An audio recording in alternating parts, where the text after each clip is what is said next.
मुसलमानों के 4 बड़े खलीफा अबू बकर, उमर, उस्मान और अली रज़ियल्लाहु अन्हु सिर्फ कुछ ही सालों के अंदर रोमन और पर्शियन एम्पायर क्रश कर चुके थे, जिसके बाद मुसलमानों ने पर्शियन एम्पायर के कैपिटल को तो आसानी से फतह कर लिया था। अल्लाहु अकबर! लेकिन रोमन एम्पायर के कैपिटल को मुसलमान अगले 800 साल तक फतह नहीं कर सके। मुसलमानों के ये 4 खलीफा रोमन एम्पायर के कैपिटल के इतने करीब पहुंच चुके थे जहां से आगे बस थोड़ा सा ही और रास्ता था, लेकिन खिलाफत राशिदा कभी भी रोमन एम्पायर के कैपिटल तक नहीं पहुंच सके। खिलाफत राशिदा के बाद मुसलमानों के 5 बड़े बादशाहों ने रोमन एम्पायर के इस कैपिटल को फतह करने की कोशिश की, जिनमें से 4 बादशाह बुरी तरह फेल हो गए। लेकिन आखिर 5वें हमले में सिर्फ एक 21 साल के लड़के ने इस शहर को फतह करने के लिए एक बहुत बड़ी फौज बनाई, दुनिया की सबसे बड़ी तोप बनाई।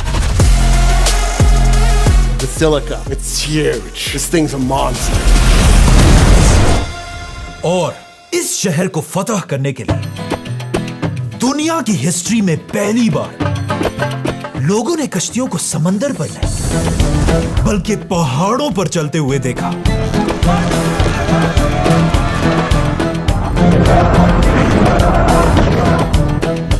इस 5वें बादशाह का नाम है सुल्तान महमद फातिह।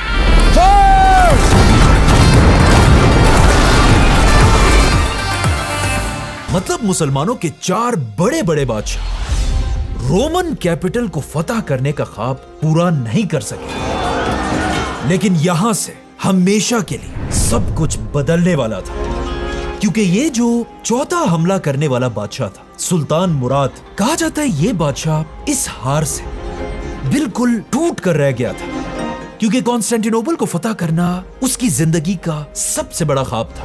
और अब जब उसका ये ख्वाब टूट चुका था, सुल्तान मुराद हर किसी को अपने इस टूटे हुए ख्वाब के बारे में बताता रहता था, अपने मिनिस्टर्स, जनरल्स और इवन अपने बेटों को भी अपने इसी ख्वाब के बारे में बताता रहता था। और इसी सुल्तान मुराद के ही बेटों में से एक का नाम था शहजादा महमद। महमद बचपन से अपने बाप से कॉन्स्टेंटिनोपल की कहानियां सुना करता था, और महमद बचपन से अपने बाप की आंखों में उसके ख्वाब के टूटने का गम देख रहा था। और ऑफ कोर्स यहीं से महमद को उसकी जिंदगी का मकसद मिला। और आखिर एक दिन जब महमद की एज सिर्फ 19 साल थी, अचानक महमद के पास पूरी उस्मानिया सल्तनत के प्राइम मिनिस्टर का लेटर पहुंचा, जिसमें लिखा था वजीर आजम हलील पाशा की तरफ से शहजादे महमद के नाम, मेरे शहजादे आपके बाप सुल्तान मुराद इस दुनिया से जा चुके हैं, तो अब आप फौरन पाए तख्त पहुंचे और पूरी सल्तनत उस्मानिया के 7वें सुल्तान होने का हल्फ उठाए। महमद फुल स्पीड कैपिटल की तरफ रवाना हुआ, और वहां पहुंचते महमद अपने बाप सुल्तान मुराद के तख्त पर बैठा, और इस तरह ये 19 साल का शहजादा महमद अब पूरी उस्मानिया सल्तनत का सुल्तान महमद बना। लेकिन जैसे ही महमद उस्मानिया सल्तनत का सुल्तान बना, महमद के अपने जहन में तो बड़े बड़े ख्वाब थे, लेकिन वहां यूरोप में महमद के सुल्तान बनने पर बड़ी बड़ी सेलिब्रेशंस होने लगे, और यूरोप में लोग जश्न मनाने लगे कि ये छोटा सा 19 साल का बच्चा आखिर हमारा क्या ही बिगाड़ लेगा। यहां तक कि कॉन्स्टेंटिनोपल का बादशाह महमद का मजाक उड़ाने लगा, और सिर्फ यूरोप में बल्कि इवन महमद के अपने वजीर भी उसे बस एक छोटा सा बच्चा समझते थे और उसकी बातों को ज्यादा सीरियस नहीं लेते थे।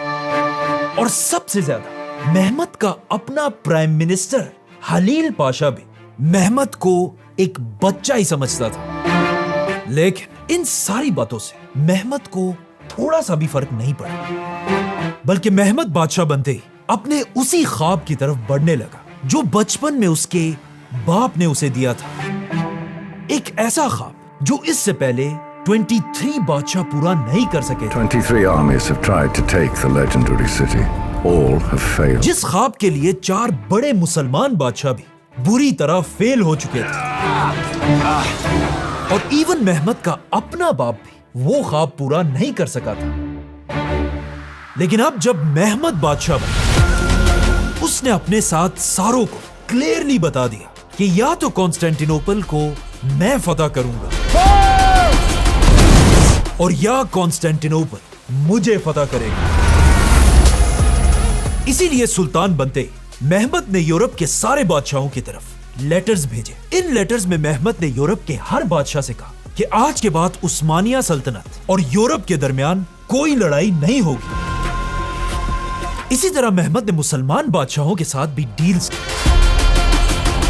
इसी तरह मेहमद ने उस्मानिया सल्तनत की बाकी सारी जंगों को खत्म कर दिया, और अब मेहमद तैयार था कि वो सीधा उस ख्वाब की तरफ बढ़े जो सबसे पहले रसूलुल्लाह सल्लल्लाहु अलैहि वसल्लम ने मुसलमानों को दिया था, और रोमन एम्पायर के कैपिटल कॉन्स्टेंटिनोपल पर हमला कर।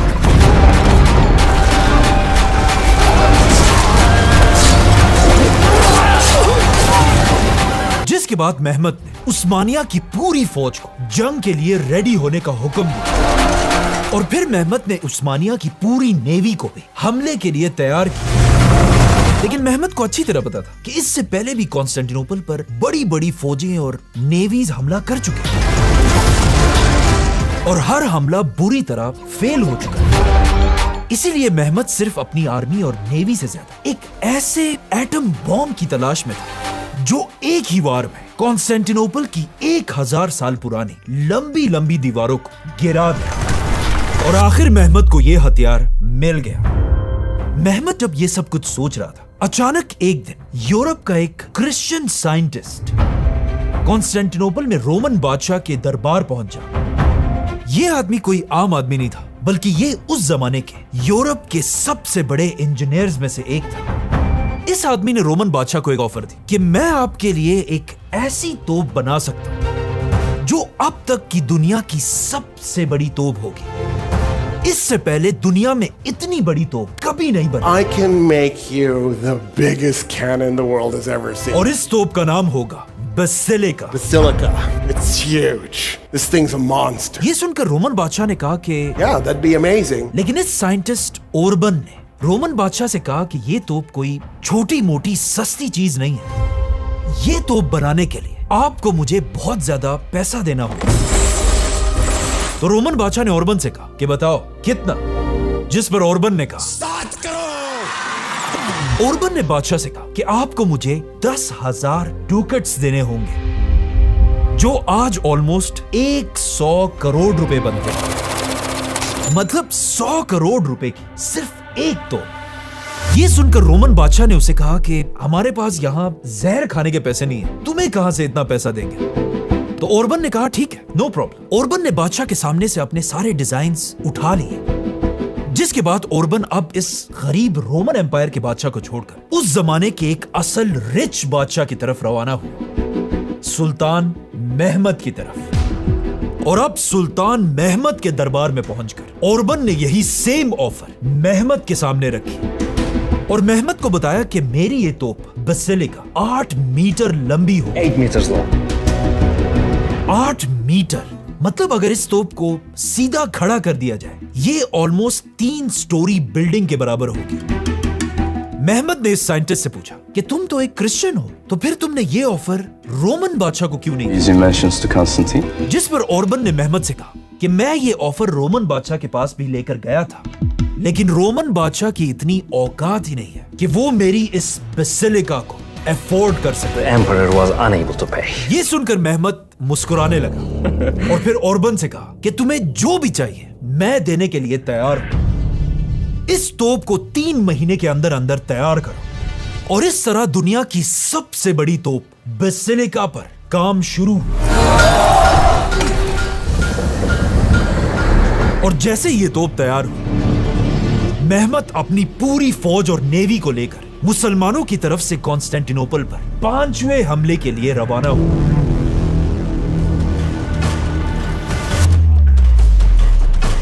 अब जब मेहमत अपनी पूरी फौज के साथ कॉन्स्टेंटिनोपल की तरफ बढ़ रहा था, यह देखकर वहां रोमन बादशाह की टांगे कांपने लगी, क्योंकि रोमन बादशाह ने जो ऑफर रिजेक्ट की थी, अब मुसलमानों की पूरी फौज के पीछे बसिलिका भी रोमन बादशाह की तरफ बढ़ रही थी। और यह बसिलिका इतनी बड़ी तोप थी कि उस जमाने के रोड्स और ब्रिजेस इस बसिलिका का वजन बर्दाश्त ही नहीं कर सकते थे।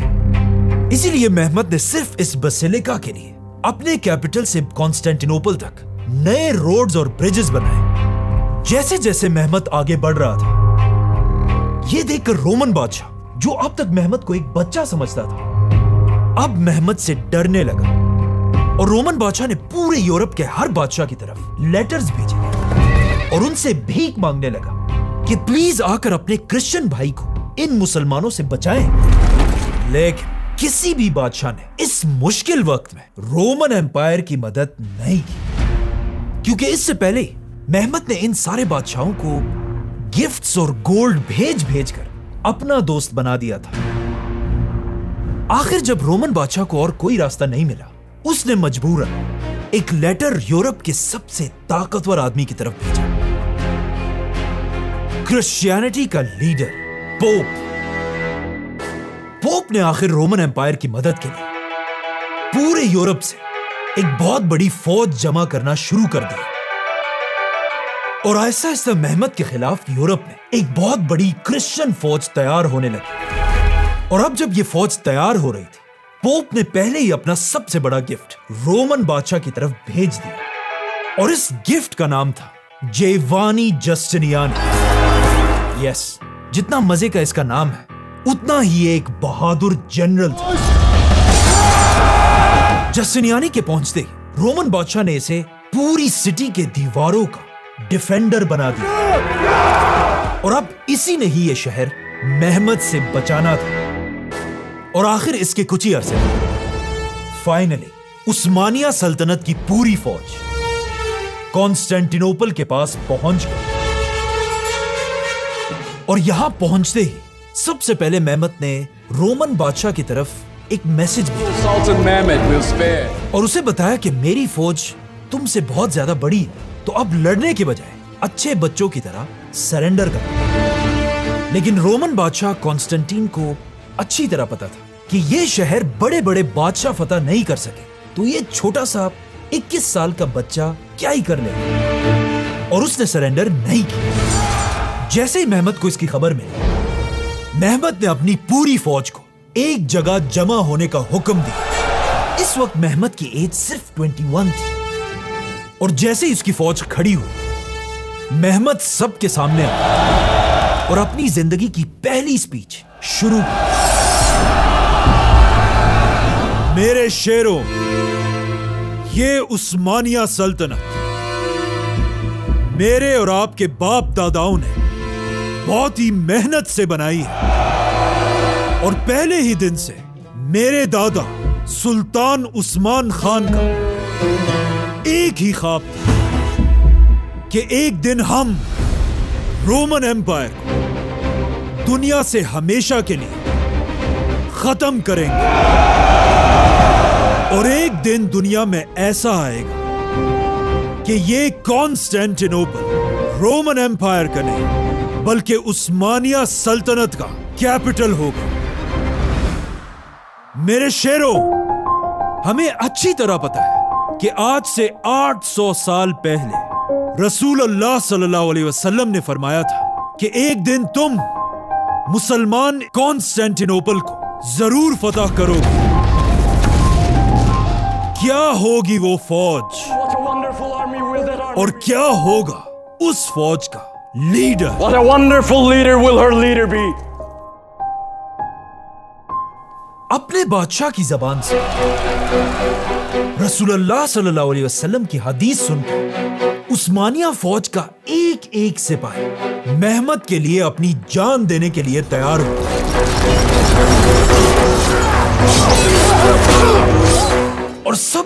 इस बात की उम्मीद थी कि हम ही वो फौज बने जिसकी रसूलुल्लाह सल्लल्लाहु अलैहि वसल्लम ने तारीफ की थी, और इस तरह मुसलमानों की रोमन एम्पायर के कैपिटल को फतह करने की 5वीं कोशिश शुरू हुई और मुसलमानों की फौज ने हर तरफ से कॉन्स्टेंटिनोपल को घेर लिया। इस शहर को फतह करने के लिए मेहमत ने 4 खतरनाक स्ट्रेटजीज बनाई, और इस वीडियो में हम एक एक स्ट्रेटजी को गौर से स्टडी करेंगे।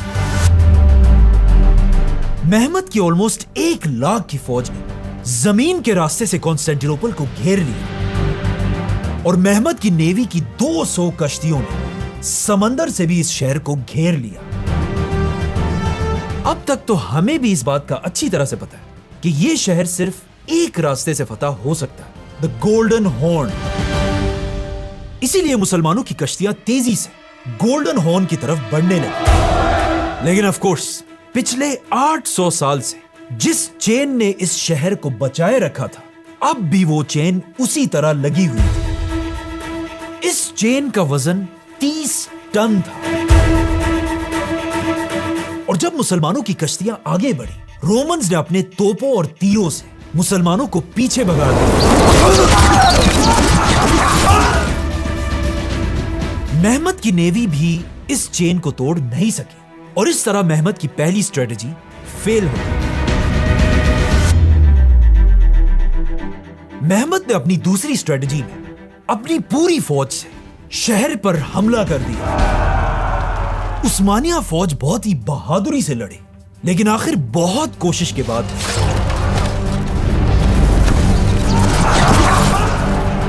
जेवानी जस्टिनियानी ने मुसलमानों की फौज को एक कदम भी आगे बढ़ाने नहीं दिया। The Turks come in and Justiniani fights them off.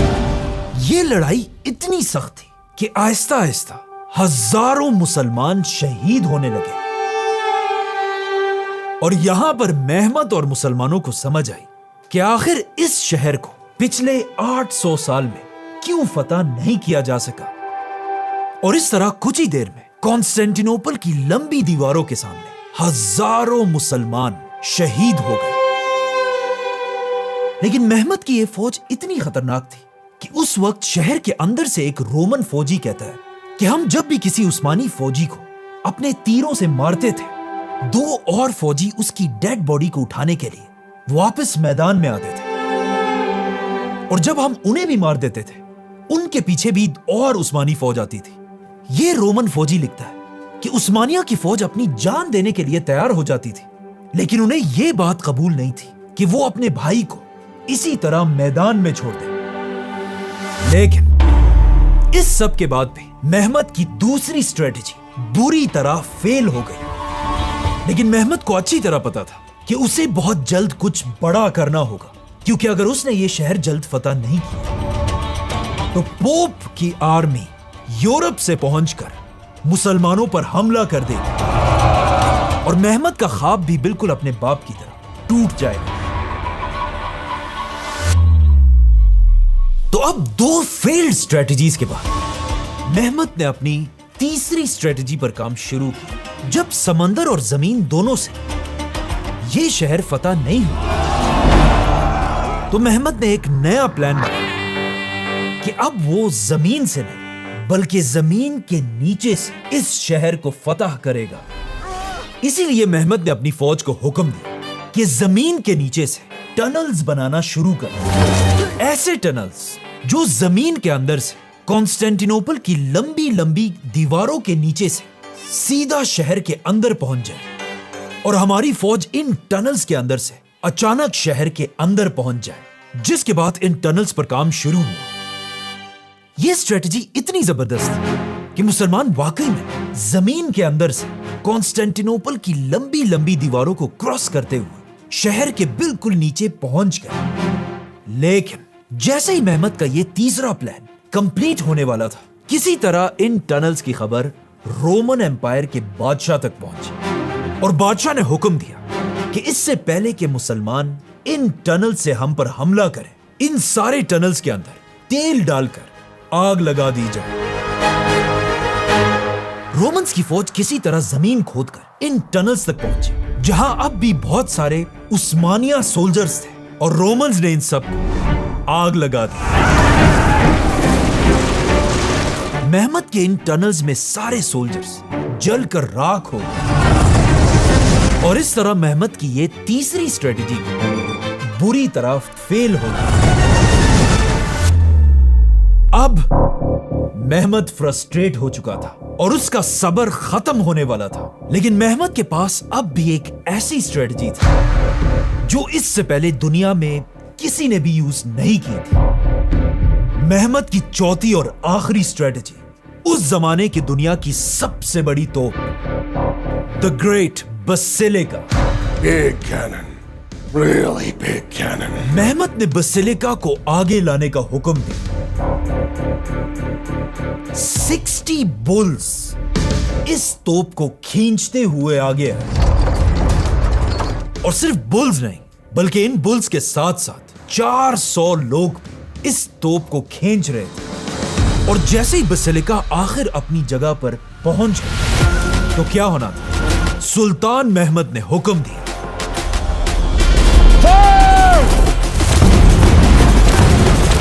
Basilica का सिर्फ एक गोला 600 किलोग्राम का होता था। मतलब बसिलिका का सिर्फ एक गोला एक छोटी गाड़ी के बराबर होता था। और इस तरह बसिलिका के ये बड़े बड़े गोले सीधा कॉन्स्टेंटिनोपल की दीवारों पर लगने लगे। अब तक कॉन्स्टेंटिनोपल की दीवारों को पिछले 1000 साल से तोपों के गोलों से कोई फर्क नहीं पड़ता था, लेकिन पहली बार बसिलिका के गोलों ने कॉन्स्टेंटिनोपल की दीवारों को क्रश करना शुरू किया। कहा जाता है बसिलिका की हर फायर पर मुसलमानों की फौज जोर जोर से नारे लगाती थी, और पहली बार ऐसा लग रहा था कि फाइनली मुसलमान ये शहर फतह कर लेंगे। अल्लाहू अकबर! लेकिन यहां पर एक बहुत बड़ा मसला था, मुसलमानों में नहीं बल्कि यह मसला बसिलिका के अपने डिजाइन में था। बसिलिका इतनी बड़ी तोप थी कि ये 3 घंटों के अंदर सिर्फ एक बार ही चल सकती, और इस इतनी बड़ी तोप को कंट्रोल करना इतना मुश्किल था कि इससे कभी भी एक टारगेट पर 2 बार फायर नहीं किया जा सकता था। मतलब बसिलिका हर बार अपनी मर्जी से कहीं भी फायर किया करती थी। मेहमत ने जब गौर से देखा, उसे पता चला कि जब भी बसिलिका फायर करती है, रोमन्स जल्दी से दीवार के उस हिस्से को दोबारा रिपेयर कर देते हैं, क्योंकि उन्हें पता था कि बसिलिका अगले 3 घंटे तक अब दोबारा फायर नहीं कर सकती, और अगर फायर भी कर ले तो ये जगह दोबारा हिट नहीं होगी। ये देखकर मेहमत को बसिलिका के चीफ इंजीनियर ओरबन पर गुस्सा आया, और वो सीधा इस इंजीनियर के पास गया और उसे हुक्म दिया। I want this cannon firing immediately. लेकिन ओरबन ने जवाब दिया, The barrel is cracking. लेकिन मेहमत ने कहा नहीं, अभी इसी वक्त बसिलिका को चलाओ। बसिलिका का स्टील हर फायर के बाद इतना गर्म हो जाता था कि हर बार इसे गर्म ऑयल के साथ दोबारा रिपेयर करना होता था, और फायर होने के टाइम अगर कोई इसके पास खड़ा होता था, इस तोप के चलने के सिर्फ शॉक वेव हवा की वजह से उसकी हड्डियां टूट जाती थी। लेकिन यहां मसला यह था कि बसिलिका मेहमत की आखिरी स्ट्रेटेजी और आखिरी उम्मीद थी, वरना इसके बगैर मेहमत के पास और कोई प्लान नहीं था। इसीलिए मेहमत के ही ऑर्डर्स में बसिलिका को बार बार चलाया जाने लगा, जिससे आहिस्ता आहिस्ता बसिलिका का स्टील गर्म होने लगा और बसिलिका के स्टील में क्रैक्स पड़ने लगे, और आखिर दुनिया की सबसे बड़ी तोप बसिलिका। और कहा जाता है बसिलिका के साथ साथ इसे बनाने वाला इंजीनियर ओरबन भी इसके फटने से फौत हो गया, और इस तरह मेहमत की ये चौथी और आखिरी स्ट्रेटेजी भी बुरी तरह फेल हो गई।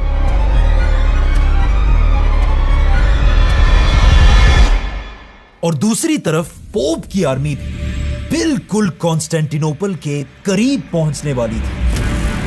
अब तक तो मुसलमानों में लड़ने का बहुत जज्बा था, लेकिन यहां से वो शुरू हुआ जो इससे पहले हर उस फौज के साथ हुआ था जिसने कॉन्स्टेंटिनोपल पर हमला करने की गलती की। मायूसी। मेहमत की पूरी फौज में हर तरफ मायूसी फैल गई और उनकी कोई गलती भी नहीं है। आप खुद सोचें, मेहमत ने समंदर से, फिर जमीन से, फिर जमीन के नीचे से और फिर इवन हवाओं से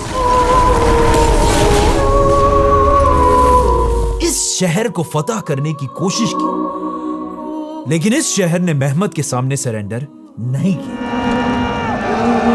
इस सब से आखिर हर तरफ मायूसी फैल गई, फौज का सारा मोराल टूट गया। इवन मेहमत का अपना प्राइम मिनिस्टर, जो पहले ही मेहमत को एक बच्चा समझता था, उसे भी यकीन हो गया कि मेहमत भी बिल्कुल पहले बादशाहों की तरह फेल हो जाएगा। और सिर्फ यही नहीं, वहां रोमन्स भी जश्न मनाने लगे क्योंकि उन्हें समझ आ गई कि कॉन्स्टेंटिनोपल उनका शहर था, है और कयामत तक ये शहर उन्हीं का रहेगा। लेकिन पूरी उस्मानी फौज में अब भी दो ऐसे लोग थे जो हार मानने के लिए तैयार नहीं थे। उस्मानिया सल्तनत का वजीर जरगनोश पाशा और खुद उस्मानियों का बादशाह सुल्तान मेहमत खान। तो अब जब मुसलमानों की फौज मायूस हो चुकी थी और वहां कॉन्स्टेंटिनोपल में जश्न मनाया जा रहा था, मेहमत ने एक ऐसा काम किया जो इससे पहले पूरी दुनिया की हिस्ट्री में किसी ने सोचा भी नहीं था। कॉन्स्टेंटिनोपल के अंदर पूरी रात जश्न मनाने के बाद आखिर रोमन्स थक कर सो गए। लेकिन जैसे ही अगली सुबह हुई, अचानक शहर के हर कोने से चीखों की आवाजें आने लगी। लोगों की ये चीखें सुनकर जब रोमन बादशाह बाहर निकला तो उसे बताया गया कि अब सब कुछ खत्म हो चुका है, क्योंकि सुल्तान मेहमत की नेवी पिछले 800 साल में पहली बार गोल्डन हॉर्न की इस चेन को क्रॉस करके गोल्डन हॉर्न के अंदर घुस चुकी है। यह सुनकर बादशाह को यकीन नहीं आ रहा था कि ऐसा कैसे हो सकता है। तो बादशाह ने पूछा कि कैसे? बादशाह भागकर शहर की दीवार के ऊपर पहुंचा और उसने देखा कि चेन बिल्कुल उसी तरह ठीक ठाक अपनी जगह पर लगी हुई। तो फिर आखिर मेहमत की फौज गोल्डन हॉर्न तक पहुंची कैसे? असल में इस सब से कुछ ही दिन पहले, जब मेहमत की सारी बाकी स्ट्रेटजीज फेल हो चुकी थी और मुसलमानों के हौसले टूट चुके थे, उसी वक्त मेहमत ने अपने बेस्ट जनरल जरगनोश पाशा को अपने पास बुलाया और उसे एक ऐसा प्लान बताया जो इससे पहले पूरी दुनिया में कभी नहीं हुआ था। मेहमत ने अपने जनरल से कहा कि यह शहर सिर्फ और सिर्फ गोल्डन हॉर्न से ही फतह हो सकता है और गोल्डन हॉर्न का रास्ता ऑफ कोर्स 800 साल से इसी चेन ने रोका हुआ है। तो क्यों ना हम इस चेन को छोड़कर जमीन से एक लकड़ियों का रास्ता बनाएं और फिर अपनी नेवी की कश्तियों को बुल्स और लोगों से खींच कर इस पूरे रास्ते से गोल्डन हॉर्न की चेन के पीछे पहुंचा दें। मेहमत का यह प्लान बहुत ही एक अजीब प्लान था और अगर मेहमत अपना ये अजीब प्लान किसी भी एक्सपीरियंस्ड और बड़े मिनिस्टर को बताता तो वो उस पर जरूर हंसता और कहता ये 21 साल का लड़का, इसको दुनिया का क्या पता? जो काम दुनिया की तारीख में पहले नहीं हुआ वो हम कैसे करेंगे? और मेहमत को भी पता था कि ये सब बिल्कुल ऐसा ही कहेंगे, इसीलिए मेहमत ने अपने इस प्लान के बारे में किसी को भी नहीं बताया, इवन अपने ग्रैंड वजीर हनील पाशा को भी नहीं। तो अब मेहमत के इस सीक्रेट प्लान पर सिर्फ उसका सबसे लॉयल जनरल जरगनोश पाशा ही काम कर रहा था और आखिर कश्तियों के इस रोड पर काम शुरू हुआ। ये इतना खतरनाक प्लान था कि अगर रोड बनने की थोड़ी भी आवाज रोमन्स तक पहुंच जाती तो ये सारा प्लान भी फेल हो जाता था। इसीलिए ये रोड सिर्फ रात के अंधेरे में ही बनाया जाता था और रोमन से इस रोड की आवाज भी छुपाने के लिए जब भी इस रोड पर काम होता था, मेहमत अपनी सारी तोपों से शहर पर हमले किया करता था। जैसे ही लकड़ियों का ये रोड तैयार हुआ, इन लकड़ियों के ऊपर जानवरों की चर्बी मेल्ट करके इसे बिल्कुल स्लिपरी बना दिया ताकि कश्तियां आराम से इस पर खींची जा सके। और जैसे ही मेहमत का ये सीक्रेट रोड तैयार हुआ, अब यहां पर मेहमत के सामने एक बहुत बड़ा चैलेंज आया, क्योंकि मेहमत ने ये सारी की सारी कश्तियां एक ही रात में इस रास्ते से गोल्डन हॉर्न तक पहुंचानी थी, वरना रोमन्स को पता चल जाता और ये प्लान भी फेल हो जाता। इसीलिए रात होने से पहले मेहमत ने अपने कश्तियों के पास 100 बुल्स को लाकर खड़ा कर दिया और इसी के साथ अपने फौज से 1000 सबसे स्ट्रॉन्ग सोल्जर्स को भी कश्तियों के पास आने का हुक्म दिया। और जैसे ही आसमान में आहिस्ता आहिस्ता अंधेरा फैलने लगा, मेहमत के इस आखिरी प्लान और आखिरी उम्मीद पर काम शुरू हुआ। लेकिन यहां पर एक और मसला था। यह पूरा रास्ता ऐसे हिल टाइप रास्ता था, मतलब पहले कश्तियों को ऐसे पहाड़ के ऊपर लेके जाना था, जो एक बहुत ही इम्पॉसिबल काम था। लेकिन दूसरी साइड उतरना कोई ज्यादा बड़ा मसला नहीं था। खैर, जो भी था, आखिर मेहमत के ऑर्डर्स पर 100 बुल्स और 1000 आदमियों ने पानी से कश्तियां खींचकर जमीन पर चलाना शुरू किया। लेकिन यह कोई आसान काम नहीं था। जैसे जैसे ये कश्तियां चढ़ाई की तरफ बढ़ने लगी, आहिस्ता आहिस्ता इन्हें खींचना और भी मुश्किल होने लगा, जिससे यहां पर बहुत ज्यादा टाइम जाया होने लगा। और वहां मसला यह था कि एक ही रात में इन सारी कश्तियों को गोल्डन हॉर्न तक पहुंचाना लाजमी था। लेकिन इन कश्तियों को खींचना कोई आसान काम भी नहीं था, क्योंकि एक एक कश्ती का वजन ऑलमोस्ट 40 टन था, मतलब 40,000 किलोग्राम। यह प्लान भी आहिस्ता आहिस्ता फेल होने की तरफ जा रहा था। अचानक रात के अंधेरे में मुसलमानों के आसपास तेज हवाएं चलने लगी और मुसलमानों की किस्मत इतनी अच्छी थी कि इन हवाओं की डायरेक्शन भी वही थी जिस तरफ मुसलमान ये कश्तियां खींच रहे थे। तो अब एक कश्ती जिस तरह समंदर पर हवाओं की स्पीड से चलती है, उसी तरह जमीन पर भी मेहमत की फौज ने अपनी कश्तियों के सेल्स खोल दिए। तो अब बुल्स, सोल्जर्स और इन हवाओं की ताकत से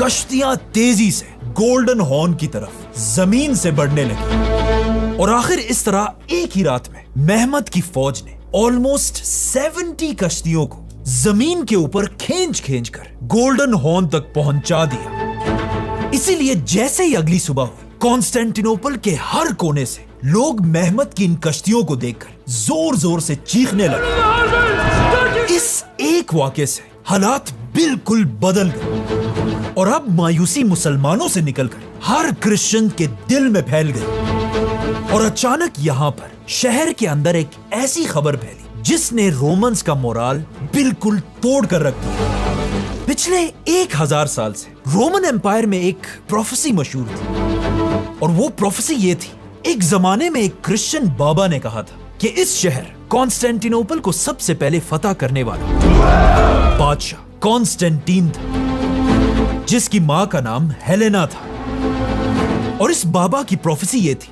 कि एक दिन कॉन्स्टेंटिनोपल के आखिरी बादशाह का नाम भी कॉन्स्टेंटीन होगा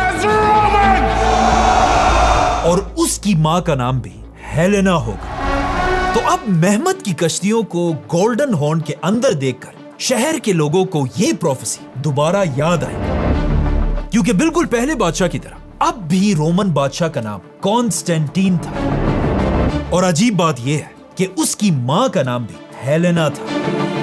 तो अब मेहमत की कश्तियों को देखकर और इस प्रोफेसी की वजह से शहर के अंदर हर आदमी का हौसला बिल्कुल खत्म हो गया और बादशाह को भी मजबूरन अपनी आधी फौज यहां से हटाकर गोल्डन हॉर्न की तरफ भेजना पड़ा। अब तारीख में पहली बार कॉन्स्टेंटिनोपल की दीवार पर सिर्फ आधी फौज खड़ी थी और यह देखकर मेहमत ने भी एक बार फिर पूरी फौज के सामने फतह से पहले अपनी आखिरी स्पीच की और मेहमत ने फिर से अपनी पूरी फौज को रसूलुल्लाह सल्लल्लाहु अलैहि वसल्लम की उस हदीस की याद दिलाई कि एक दिन मुसलमान कॉन्स्टेंटिनोपल को जरूर फतह करेंगे। क्या होगी वो फौज और क्या होगा उसका लीडर। आज हम सबको पता है कि यह हदीस एक ज़ईफ हदीस है, लेकिन उस वक्त इसी हदीस से मुसलमानों की फौज का जज्बा आसमान तक पहुंचा और आखिर मुसलमानों ने कॉन्स्टेंटिनोपल की दीवार पर अपना आखिरी हमला किया और वहां गोल्डन हॉर्न से भी मुसलमानों की नेवी ने फौज को दूसरी साइड से शहर के करीब लाना शुरू किया।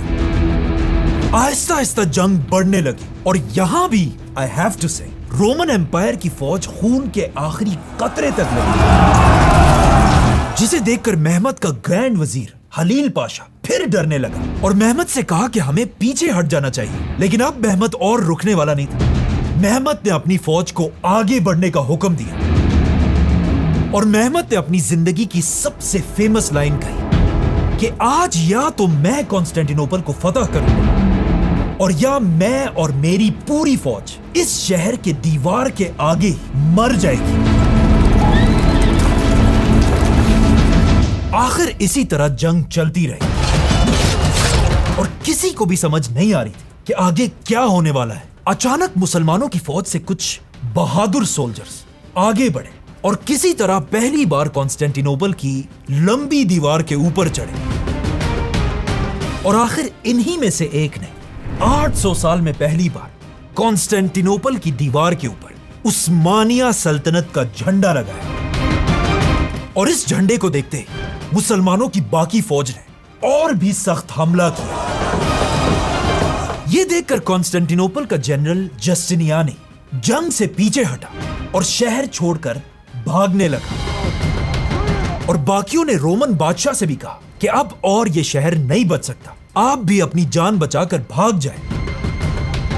लेकिन यहां पर रोमन एम्पायर के आखिरी बादशाह कॉन्स्टेंटीन ने कहा नहीं, जो भी अपनी जान बचाना चाहता है वो जा सकता है, लेकिन जो भी मौत से नहीं डरता वो मेरे साथ आए और उस्मानियों के खिलाफ खून के आखिरी कतरे तक लड़ने के लिए तैयार हो जाए। और इस तरह ऑलमोस्ट 2000 साल पुरानी द ग्रेट रोमन एम्पायर के आखिरी बादशाह ने अपने कैपिटल को बचाते बचाते अपनी जान दे दी और रोमन बादशाह के गिरते ही आखिर मुसलमान 800 साल की कोशिश के बाद कॉन्स्टेंटिनोपल के अंदर घुस गए। जो काम 23 बड़े बड़े बादशाह नहीं कर सके, एक 21 साल के लड़के ने वो कर दिखाया। मेहमत अपनी पूरी फौज के साथ कॉन्स्टेंटिनोपल एंटर हुआ और इस दिन सुल्तान मेहमत को एक नया नाम मिला, फातिह। सुल्तान मेहमत फातिह। मेहमत ने कॉन्स्टेंटिनोपल के सबसे बड़े चर्च हाया सोफिया को एक मस्जिद में कन्वर्ट किया और वहां पहली अजान दी गई, जो आज तक उसी तरह हर दिन दी जाती है। अब जैसे ही मेहमत इन सारी जंगों से फारिग हो, सबसे पहले मेहमत ने अपने ग्रैंड वजीर हलील पाशा को अपने पास बुलाया और उसे कहा कि आपने हमेशा मुझे एक बच्चा ही समझा है और कभी भी मुझ पर ट्रस्ट नहीं किया। Why didn't you believe in me? और ये कहते ही मेहमत ने पीछे खड़े अपने लॉयल वजीर जरगनोश पाशा से कहा, ग्रैंड वजीर जरगनोश पाशा, जाओ और इस गद्दार हलील पाशा का सर काट दो। Grand Vizier. और आज से तुम जरगनोश पाशा पूरी उस्मानिया सल्तनत के वजीर आजम हो गए। इस तरह मेहमत ने कॉन्स्टेंटिनोपल को अपना और उस्मानिया सल्तनत का नया कैपिटल बनाया।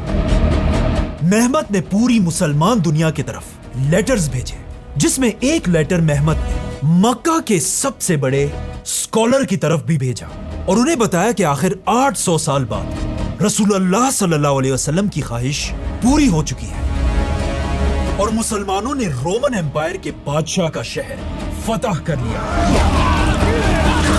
इस तरह द ग्रेट रोमन एम्पायर आखिर दुनिया से हमेशा के लिए खत्म हो गया और दुनिया में एक नई सुपर पावर बनी, द ग्रेट ऑटोमन एम्पायर।